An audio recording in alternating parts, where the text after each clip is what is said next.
So last class আমরা এই diagramটার ব্যাপারে দেখেছি আর এখানে there were like few registers. What were the registers here? R0 to Rn minus 1 and temporary and Z and Y were the registers. মানে the data registers, right? মানে এগুলোর মধ্যে আমি হলাম data গুলা save করে রাখবো. So let's just look into more into that. Okay, so আমি হলাম এখানে just registers গুলাকে আমি হলাম এখানে mainly registers গুলাকে রেখেছি. Registers are connected to the bus via switches controlled by signals R in and R out. আমি একটু কালারটা চেঞ্জ করে নিই. কি বললাম? Registers are connected to the bus via switches. এই যে এই পার্টটা কি? এই যে এটা একটা কি? Switch.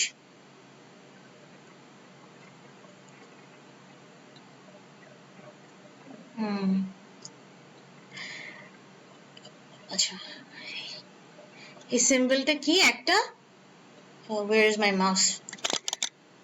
Okay, here it's here. এটা হলো কি? এটা একটা সুইচ. একটা রেজিস্টারের জন্য কয়টা সুইচ আছে? Each resistor has two switches. আমি যেটা দেখতে পাচ্ছি.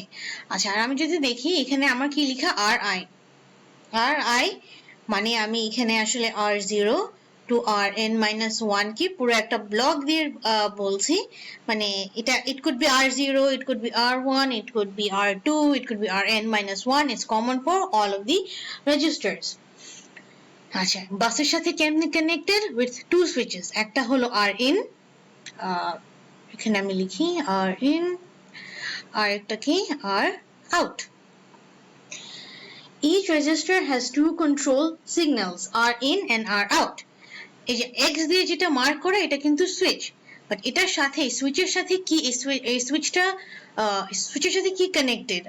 টু মানে একটা কন্ট্রোল সিগন্যাল কানেক্টেড, একটার সাথে কি আর ইন আর আরেকটার সাথে কি আর আউট. আর এগুলো কি control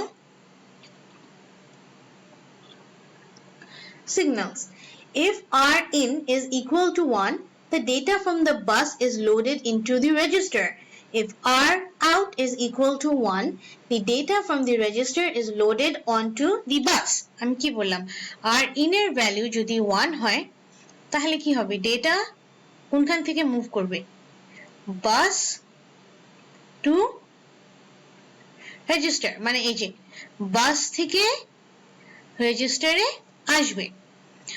R and if R out is equal to 1 তাহলে কি হবে? ডেটা কোনখান থেকে কোথায় মুভ করবে? রেজিস্টার টু বাস. আচ্ছা না এটা আমি তো হলো আর মানে আমার যেটা হলাম জেনারেল পারপাস রেজিস্টার্স এটার ব্যাপারে এটার রেসপেক্টে বললাম, but it holds for all registers in a single bus system. RI হোক আর এটা Y হোক Z হোক টেম্প হোক সবগুলোর জন্য এটা প্রযোজ্য. আচ্ছা এখানে আমি কি দেখছি? এই যে ফর এক্সাম্পল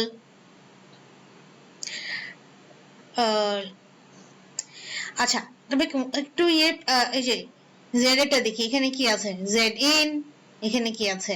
জেড আউট. আচ্ছা তবে এখানে আমি দেখি ওয়াই কি করে? যে আউটপুটটা পায় এটা ডিরেক্টলি মার্কসে দিয়ে দেয়. ঠিক আছে, এটা যদি ডিরেক্টলি মার্কসে দিয়ে দেয় তাহলে এটার আর কি লাগবে না, এটার কোনো একটা আউট সিগন্যাল লাগবে না. আচ্ছা আর মানে এখানে আমি বলতে বলতে এখানে আমি একটা ভুল লিখে ফেলেছি, এটা বাদ দিয়ে দিই. It's mainly for R I Z and temp. Y এর জন্য আমি কি করছি? ওয়াই কি করছে? ওয়াই খালি ডেটা অ্যাকসেপ্ট করছে, রাইট? মানে সে খালি বাস টু রেজিস্টার করছে, এই জন্য ওর খালি কি আছে? ওয়াই ইন আছে. হাউএভার ওয়াই থেকে বাসের মানে ওয়াই হলো কোনো ডেটা বাসকে পাঠায় না, ওয়াই হলো মার্কসে পাঠায়, মার্কস এটা এএলইউ কে পাঠায়, রাইট? এই জন্য ওয়াই এর জন্য হলো ওয়াই আউটটা নেই, এটাই হলো one and only exception, but other than that all other registers work in the same way. আচ্ছা, এটা তো হলো আমি এই ডায়াগ্রামটার মধ্যে আসলে খালি রেজিস্টার্স গুলাকে একে দেখানো হয়েছে, মানে পিসি, এমএআর, এমডিআর ওগুলাকে একটু রিমুভ করে এটাই খালি দেখানো হয়েছে। আর একটু আমরা রেজিস্টার্স এর আর একটু ইন ডেপথে যাই। আলটিমেটলি এটা কি? আলটিমেটলি এটা হলো একটা, এটা কি? এটা হলো আমার একটা একটু এটাকে একটু সোজা করে নিই তাহলে ইটস ইজিয়ার। এটা হলো কি আমার ডি ফ্লিপ ফ্লপ। আর আমি কি জানি আমার রেজিস্টার্স গুলো আলটিমেটলি কি ফ্লিপ ফ্লপ আকারেই থাকে রেজিস্টার্স গুলা। তার মানে আমি বলতে পারি এটা কি আমার 1 ইউনিট অফ রেজিস্টার।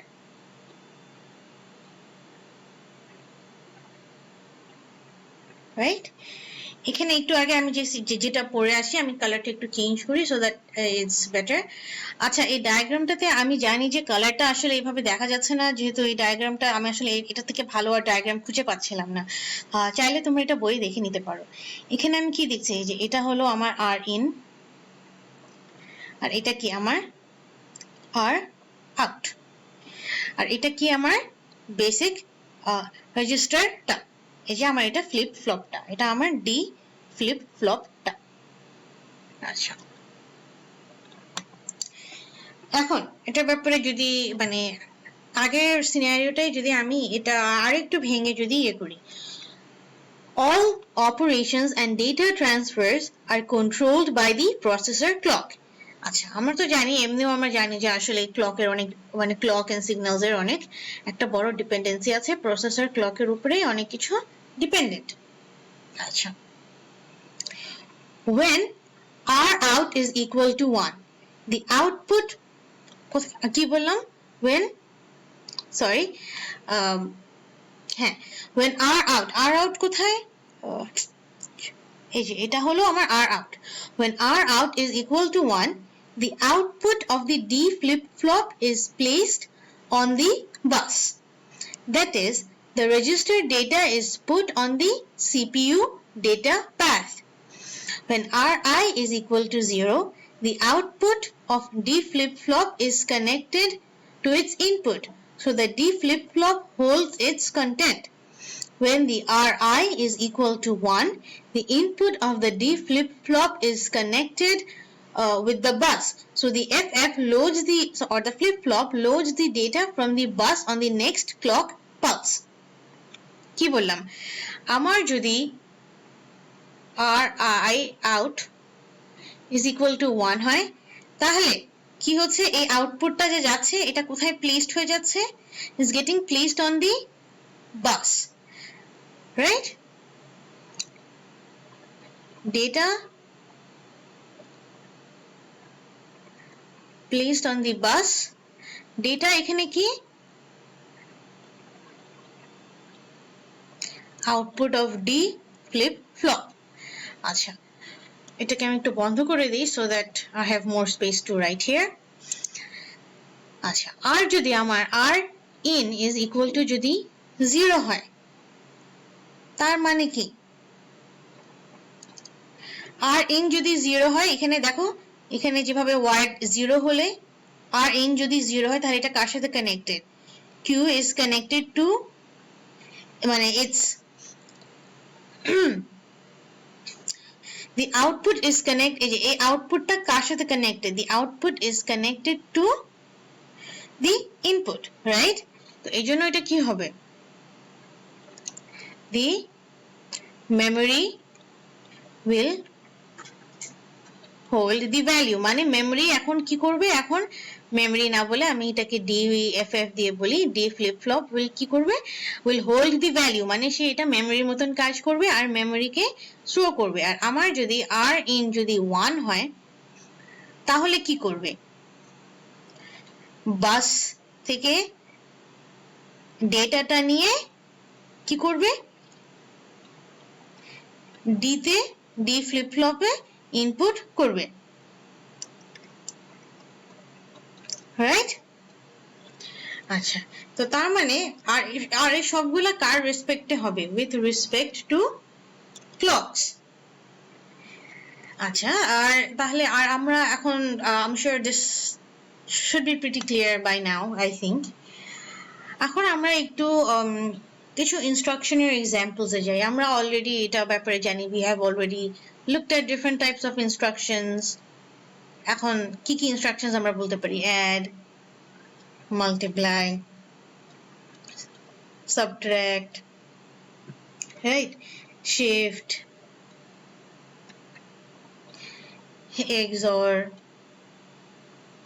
or, ঠিক আছে? তারপরে আরো আমরা কি দেখেছিলাম? লোড, স্টোর, এগুলো কি আমরা সব ইনস্ট্রাকশনস, এগুলো we're already familiar with these, right? I'm just recalling this.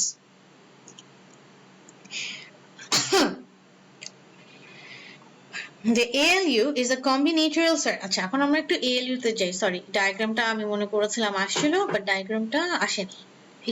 এখানে let me choose this again. This is the ALU. The ALU is a combinational circuit that has no internal storage. ALU, not the processor. The ALU has no internal storage.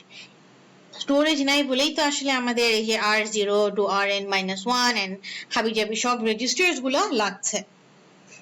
আচ্ছা, তো ALU এর operand দুটো কোথা থেকে আসে? at least in this scenario, এই ডায়াগ্রামটা যদি আমি দেখি, একটা কোথা থেকে আসছে? একটা আসছে মার্কস থেকে। এটা কোথায় যাচ্ছে? A তে যাচ্ছে। আচ্ছা, আর আরেকটা কোথায় আসছে? ডিরেক্টলি B এর থেকে আসছে। আচ্ছা, একটা কোথায় যাচ্ছে? একটা Y তে যাচ্ছে। Y থেকে এটা কোথায় যাচ্ছে? মার্কসে যাচ্ছে। মার্কস থেকে এটা কোথায় যাচ্ছে? A তে যাচ্ছে। আরেকটা কোথায় যাচ্ছে? B তে যাচ্ছে। আরেকটা হলো B থেকে আসে। এই দুটো অপারেন্ডের উপরে ALU কাজটা করছে। The ALU gets its two operands from the marks and the bus. Then the result is temporarily stored in Z. আমরা বলেছিলাম যে আমরা আসলে এই Y, Z, temp এগুলোকে হলো in between এক্সিকিউশনের জন্য ইউজ করছি। আর মানে in between executions এর মধ্যে ইউজ করছি। আর in between instructions এর জন্য কাকে ইউজ করছি? এটা হলো একটা কোয়েশ্চেন থাকবে, এটা তোমরা ফর্মে গিয়ে এখনই আনসার করে আসবা। আচ্ছা, আর এখানে ALU এর আউটপুটটাকে টেম্পোরারি কে স্টোর করছে? রেজিস্টার Z স্টোর করে রাখছে। আচ্ছা, তাহলে নেক্সট ভিডিওতে আমরা হলাম একটা ইনস্ট্রাকশন দিয়ে আসলে দেখবো কি যে এখানে পুরো প্রসেসটা কেমনে কাজ করে। আমরা অলরেডি অনেক কিছু জানি যে মানে PC, MAR, MDR, IR এগুলা দিয়ে কেমনে কাজ করে। হাউএভার আমরা হলাম রেজিস্টার লেভেলে গিয়ে জিনিসটাকে আসলে ALU রেসপেক্টে আমরা ওটাকে এভাবে এখন পর্যন্ত দেখি নাই। এখন হলো আমরা নেক্সট ভিডিওতে আমরা হলাম এটা দেখা শুরু করব।